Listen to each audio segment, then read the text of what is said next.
Okay, I just want to give you guys a quick breakdown of how we put up this is our temporary electric fence for sheep. This is on the rental farm, so we actually have to put 2 strands up. With these sheep, we don't have them broke to 1 strand yet. At the house, we do have them broke to 1 strand. But so here's kind of our fencing buggy. We just have a cheap rack on the front, welded up a little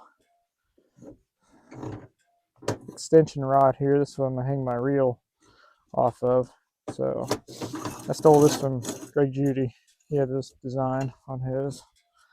This has a little turn bolt on top. This holds it out. And then we just have these Gallagher reels. Hook that in. And then we have a dead handle here.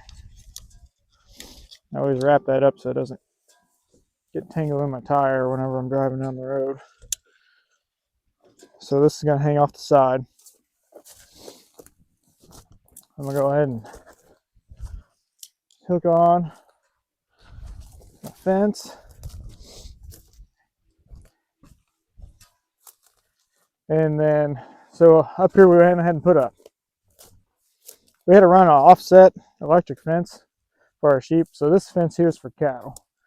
You can tell it's pretty rough anyway. So we have just a 4-strand barbed wire fence. Nothing special. It would never hold a sheep. Or at least wouldn't hold ours. Definitely wouldn't hold a dog in. So we ran this high tensile, it's 12.5 gauge, 170,000 psi high tensile fence, and we ran it about a foot off the ground. We used these 1-inch fiberglass posts. They're actually 4 foot long, and we just hammer them in 18 inches. So we're about 30 inches out of the ground. And we use these little metal clips that hold them in place. So, and the post is actually the insulator. So that wouldn't work on a metal post, obviously, but these fiberglass posts are great for that. So this is our offset fence. This is the sheep fence. This will hold a sheep. We've never had a sheep get out of this. So this is actually a really tight fence once you put electric on it. But without the electric, it would never hold. But the thing is with this, if they touch this electric fence, they're gonna get hit because we have a really hot charger. But then if they think they can possibly get through there and they get their face or something on one of these, that's a ground. I mean, they are totally grounded off on that barbed wire fence. So if they're pushing on this and hitting this, they are getting major shock. So I've never seen a sheep get out of this offset fence. We have a ton of these on the farm. So if you have an old barbed wire fence and you want to hold sheep in, just put a little offset on it. We try to go about 6 or 8 inches off the post. So from the barbed wire fence to this fiberglass post is somewhere between 6 and 8 inches. And like I said, it's about 12 inches off the ground. So, but you don't have to be real picky with it, honestly, with this barbed wire fence. Some of them vary quite a bit, but we haven't had anything get out. So, but back to what we're doing today, we're putting up this temporary fence. So we put up a lot of these. We usually do kind of like a grazing corridor. We'll have like a larger area. So the way this field is set up, we have this offset and it goes back, and we're talking, this is probably 12 acres, and then we have another 20 acres on this side. So it's not all grass, but you know, half of it's grass of that 12 acres. So we got about 6 acres grass over here, and then we have another 20-acre field over here. Well, what we're going to do today, we're going to take this side, and that's going to be a paddock here in a few days. So we're going to leave them in here for 2 or 3 days. And like I said, this field's 20 acres, but we're actually going to divide it in 2 as well here in a minute. But first, we're just kind of working our way down the fence line. So we have this long grazing corridor. We have electric on the top side where we're standing, and then I don't know if you can see it, but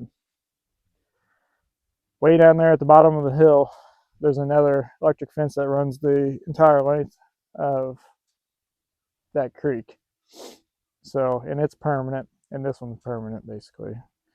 And then we just, depending on the time of year, we'll break this field up into however many paddocks that we want. This time of year, we're going to do it where we're going to have them there for 2 or 3 days. So, but we could lock them down a lot tighter if we really wanted to, because there's no permanent fences dividing this whole corridor. So anyway, so here's how we set that up. I put a dead handle on there, and then I usually go about every 12 feet with these posts. So I'm not going to step them all off, but I'll step the first one off. So here's 12 feet, and it's super muddy out. And these are those O'Brien posts. I really like those. I'm going to go on the 4th clip because our grass is really long in here. So I'll either do the 3rd if we have short grass, or I'll do the 4th if we have longer grass. At home, with ours being broke to 1 wire, this is the only, I use the 4th clip from the bottom, and that's it. That's what holds our sheep in. Like I said, these aren't broke to that yet, so we'll put one on the 4th one, and then we'll put one up here on the 6th one from the bottom. So here we go. I'll show you how we put this up. This is the one person fencing buggy here, so you just kind of get an eye for how far you want to put your post. I don't step them all off, that would take forever. So, and any little high spot, I gotta put a post on the high spots. This 4-wheel is actually a little bit big for this job, but my normal fencing 4-wheelers in the shop.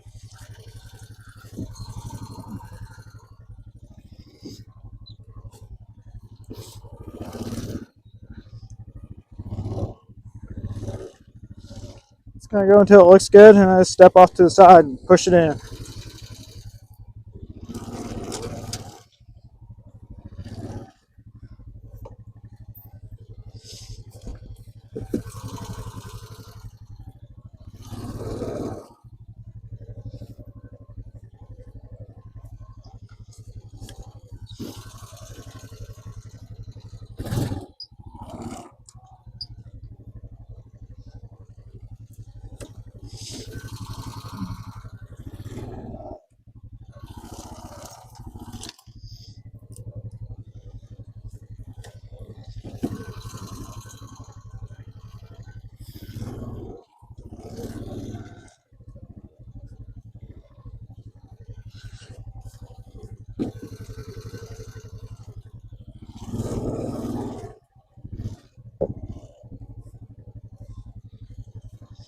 Like I said, I really prefer a small 4-wheeler for this because it's just a lot easier to step them in when you're lower to the ground. But this one works too. Can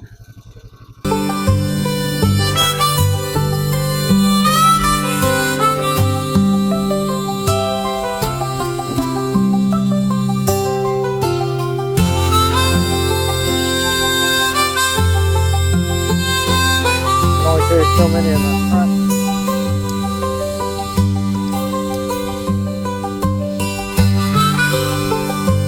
Front basket isn't very big. Grab these in the back.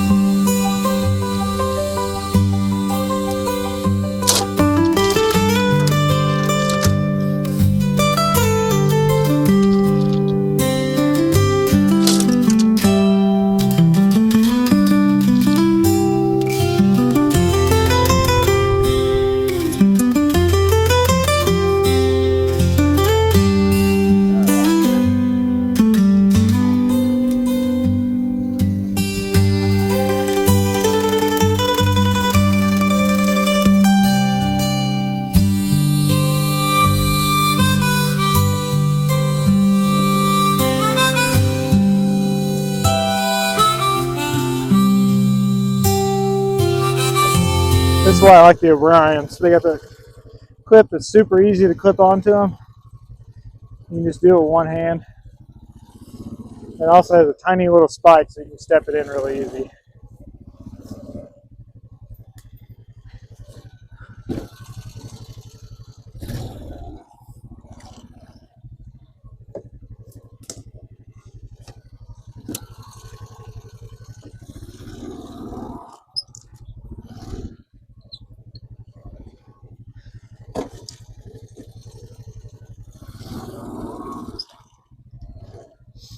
I gotta watch your reel. If you hit the gas too hard, it will take off.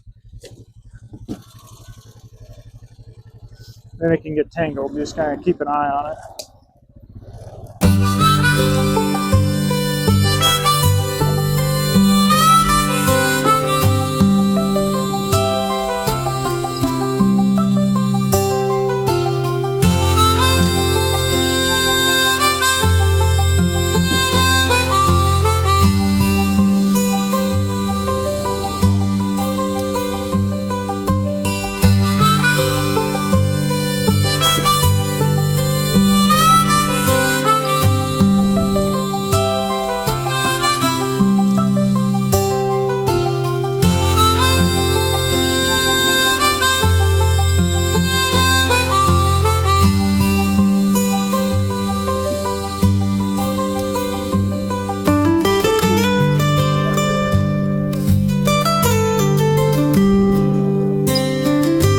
Takes a little bit of practice. You gotta kind of watch several different things at once when you're doing this. But make sure your reel doesn't get tangled up, and make sure you're not getting pushed too far apart.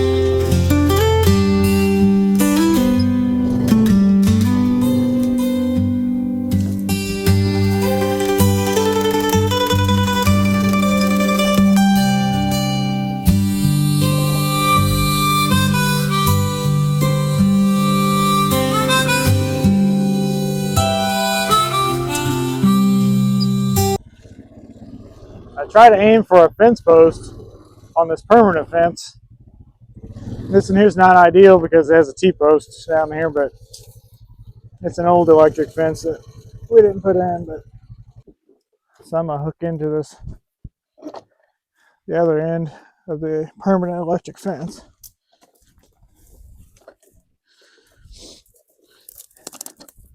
I'll show you how I hook that up.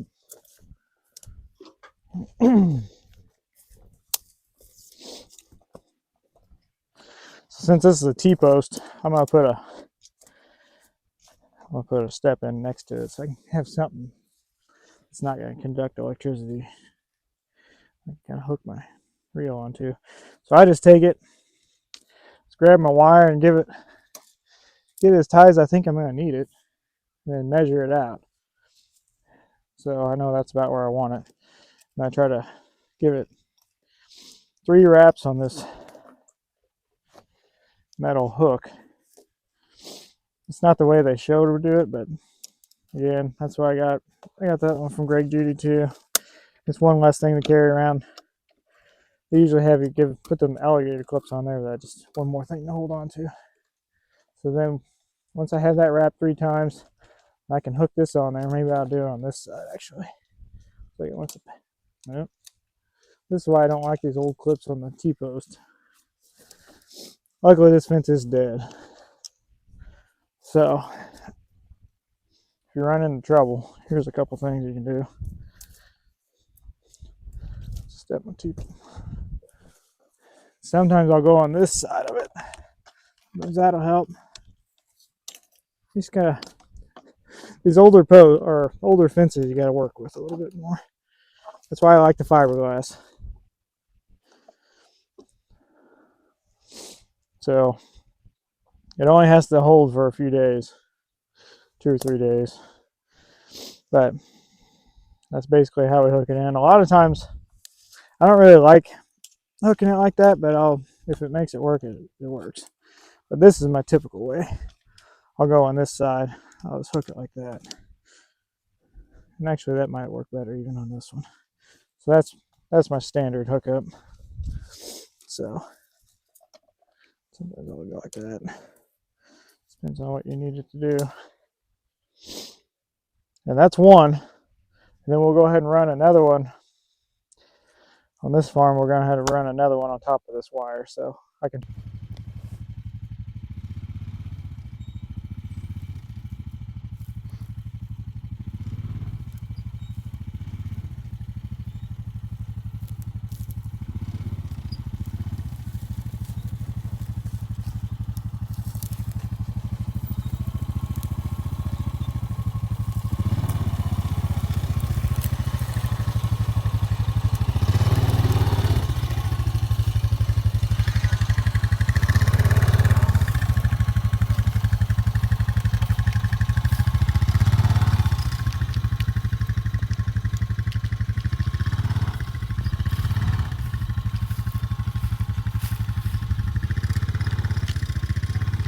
got the electric fence, the divider fence put up. We have 2 reels, one on top and one on the bottom. And so, like I was showing you from up above, here's the other boundary fence, the permanent electric fence. It's an older fence. They use T-post with plastic insulators, which is different than what we have up top. We had those fiberglass posts, but these work fine. Just hope the insulators don't break and short out your whole fence. But eventually this will probably get replaced, but for now it's going to work. So yeah, we'll run the sheep. They'll be in this pen for 2 or 3 days, just depending on how the grass holds up. I think they'll probably use the grass will be enough for 3 days. We'll see how they do. And then we have a water tank. So I ran this fence here for a couple of reasons. One, just trying to figure out how many days they can stay in there. And then 2, we have a water tank with a hydrant here. So as soon as it's dead, but it's winter time now. It's freezing every night, so it's kind of nice to have a frost-proof water tank on this side. And then during the day, for this pen, we have a hydrant. So I have smaller tanks where I can just run the hose underneath this fence and water this patch that way. So that's another reason we put the fence here. But so we'll have 1 paddock, 2 paddocks, and then we haven't put that fence up yet, but we're going to put up another divider fence about 3/4 the way down towards that woods, and then that'll make 3 fields. But yeah, like I said, it's basically a long grazing corridor. This divider fence really isn't that long. It only took us maybe 15 minutes to put up, so it doesn't take very long. But that's what we're working on today. Tomorrow we'll move the sheep in and give them another fresh patch of grass. Thanks for watching.